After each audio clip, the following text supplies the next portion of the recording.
Hey,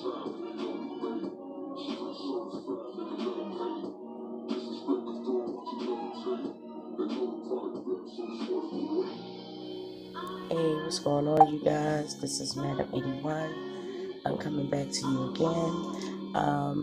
This is about the UCLA and Planned Parenthood. They filed a lawsuit against the state of Alabama for the abortion ban. And this is an article coming from the Guardian newspaper. And I just wanted to share this with you because it affects all women. It affects, what we can and what we can't do with our bodies, and it's a clear violation of the Constitution. So, this is how the article starts off. It says groups filed lawsuit to block extreme ban before it could take effect as Missouri's governor signs an 8-week ban into law on Friday. This article was done by Eric Duncan. I believe in New York and agencies. The article goes on to say that civil rights groups have filed a lawsuit to stop Alabama from implementing a law making abortion a crime at any stage of pregnancy. The lawsuit brought by the American Civil Liberties Union, ACLU, and the Planned Parenthood Federation of America on the behalf of the Alabama abortion providers seek to block the near total abortion ban before it can take effect. That's a commercial. And it goes on to say, it came as Missouri's Governor Mike Parsons signed a ban on abortions after 8 weeks of pregnancy on Friday without exceptions for cases of rape or incest. States including Kentucky, Georgia, Ohio, and Mississippi have also enacted strict limits on abortion, banning it after 6 weeks into pregnancy. Under Missouri law, which is intended to come into force on the 28th of August, doctors who violate this 8-week cutoff could face up to 15 years in prison. A legal challenge is expected, although it is unclear when that may occur. It says Alabama law approved by the legislature and signed by the governor, Cave Ivory. I apologize if I said the name wrong. Earlier this month is the strictest in the U.S. and threatens doctors with a felony, and charges range up to 99 years in prison for performing abortions with no exceptions for rape or incest. It allows abortions only if there is a serious threat to the woman's health. The lawsuit argues that the ban blatantly violates the Supreme Court landmark ruling legalizing abortion, Roe v. Wade, which supporters of the legislation have acknowledged is the case. Their hope is to get the High Court and the ruling overturned. Dr. Yashida, I apologize if I'm butchering their name. Last name is Robinson, owner of the Alabama Women's Center and one of the plaintiffs in the case, said her patients already have to overcome so much just to get to our doors, and the law further shames them, punishes providers like myself, and stigmatizes essential health care. Alabama has a long track record of passing laws designed to close clinics and push abortion care out of reach. And just like we have had before, we will fight for our patients, and we do all we can to keep the doors open, she said. Both sides expected the legislation to be blocked by lower courts, which must allow Supreme Court proceedings. The complaint was filed on Friday in United States Federal Court for the Middle District of Alabama. It asks for an order declaring the ban unconstitutional and blocking it from being enforced. Make no mistake, abortion remains and will remain safe and legal in Alabama, said Randall Marshall, executive director of the ACLU of Alabama. We hope our state's elected leaders take note and stop using taxpayers' dollars on legal gambling that they know is unconstitutional and unenforceable. Alabama Attorney General Stephen Marshall, named as the lead defendant in the suit, did not immediately respond to the request for comment. Unlikely Alabama near total abortion ban, lawmakers who have drafted the Missouri bill says it's meant to withstand court challenges instead of spark them. If the 8-week ban is struck down, the bill includes ladder of lesser restrictive limits at 14, 18, and 20 weeks. The Missouri bill also includes an outright ban on abortions except in cases of medical emergency, but that kicked in only if the Supreme Court landmark 1973 Roe v. Wade decision that legalized abortion is overturned. Okay?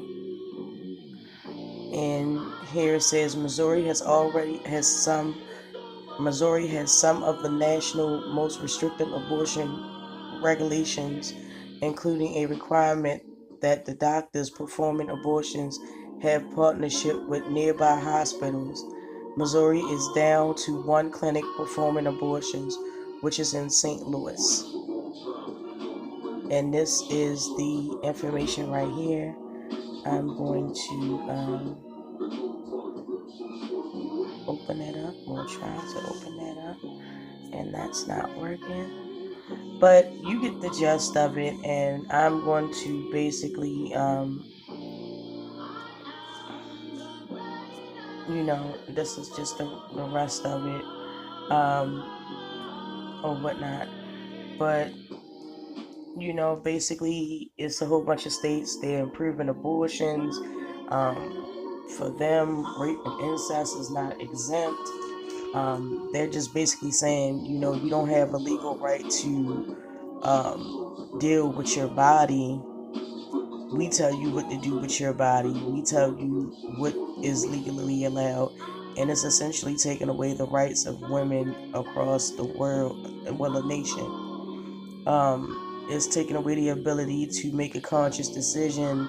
You can't force a person to be a parent, which in turn, if you look at it in the long-term effects, it will not only affect that, but it will also affect adoption, which, adoption is at a record sky high right now as is. And that's just going to push children that don't want to be kept by their parents. It's just going to push the adoption rate up, and it's going to make an issue it's going to be a lot of kids out there with no parents. No matter what side of the fence you're on, I don't feel that you have the right to tell a person what to do and what not to do with their body. I don't feel as though you have a right to command or demand that a person fit a certain parameter if they don't want to. I understand the argument with the fetus, and technically after a couple of weeks it's considered a human being. They've argued this in so many venues, and they've argued this in court as well. But essentially, the person that is pregnant, that is carrying the child, if they choose to terminate their pregnancy, then they choose to terminate their pregnancy. You can't discount that. I understand. I totally agree with the fetus theory and everything, but essentially, the person that carries the child, they still have a right to. They still have a say. You know, as far as it being rape and incest, it is essentially you're telling victims of rape, particularly that, well, it's terrible that you got raped, and you got pregnant, but it's not the baby's fault because you got pregnant. Or I'll go back to an old quote from what's that crime drama I used to watch all the time. Essentially, in one of the episodes, the woman said, um, if a woman is being raped and she has an orgasm, does that mean that she wanted it? No, it does not mean that the woman wanted it. That's a physical reaction to intercourse. That doesn't mean that it was enjoyed by the person. It doesn't mean that, it was, warranted by the person or whatever the case may be. And you're essentially telling victims that have been abused and have been defiled that, tough luck, kid, or whatnot. Like, I mean, it's like a slap in the face to victims everywhere that has experienced that on one form or another. And I totally agree with, the people that speak out against that. And I totally stand behind that. As far as incest, and that's also a slap in the face to victims, young victims that have no choice and no say. Legally, a minor cannot consent to anything. But it is those cases where, they are violated by, strangers, family members, whatever the case may be. Insert the predator here type thing. And, they had no choice to say no or nothing like that. So it's just totally disregarding them as a whole. And that's not right, because they should have rights too as well. If you're basically saying that rape is wrong and incest is wrong, why are you taking away their voice? Why are you taking away one of their options to deal with it, as it not being a reminder? It's only so much that a psychiatrist can do for you. It's only so much that a psychiatric drug can do for you. As far as that, but you live with that for life. So yeah, most definitely. Please let me know what you think about this video. I would definitely love to hear your comments. If you're pro-life, cool. If you're not pro-life, that's fine. There's no judgments with me, but I would definitely like to hear everyone's comments on this topic, because this is a very serious topic. And if you haven't read the landmark court case for Roe versus Wade, I believe, I would suggest that you take some time and get familiar with that, because it not only affects the people in Alabama and Missouri and other places that have signed on to this violation of a clear violation of the constitutional rights of women. I would get familiar with it and everything that they had to go through. So it's a very interesting story within itself. And if I get a good number of positive reviews on this, I definitely will go into the Roe versus Wade, the backstory of it, how it happened, how it started, just to give you a better idea. So don't forget to leave a like, subscribe, and share. I am Madam81, and until next time, guys, peace.